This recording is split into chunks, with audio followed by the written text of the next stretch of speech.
काय झालं होतं? काय झालं बरं, तुमचा उमेदवारी अर्ज मागे घेतला का तुम्ही? काय झालं? काय तुमचं? बिंदास बोला, घाबरू नका, बिंदास बोला. तुम्हाला कोणी मारलं? मला नाही सांगता येत कोणी. तुम्हाला कोणी मारलं? मला नाही सांगता येत. चष्मा तुटला की नाही? मारलंय की नाही? चष्मा तुटला, मारला का तुम्हाला? कोणी? मला नाही सांगता येत. तुम्ही आता अर्ज मागे घेतलाय का काय? तुम्ही अर्ज भरला होता का? हो बरं, मग निवडणूक तुम्ही लढवणार की नाही लढवणार? लढवणार. पण मग काय झालं नेमकं इथे? काय घटना घडली होती?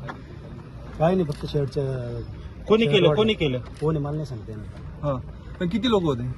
5-6 लोक. तुमचा कोणावर आरोप आहे? कोणाच नाही हे तुम्ही कोणाशी चर्चा पण करत होते? एका उमेदवाराशी बोलत पण होता तुम्ही मगाशी? होतो ना. हा, मग काय झालं? ते काय संवाद होता? काय हा, काय चालू होतं? कशावरून उमेदवारी अर्ज केली का तुम्हाला? काही तुमच्या बोलण्यामध्ये भीती दिसते?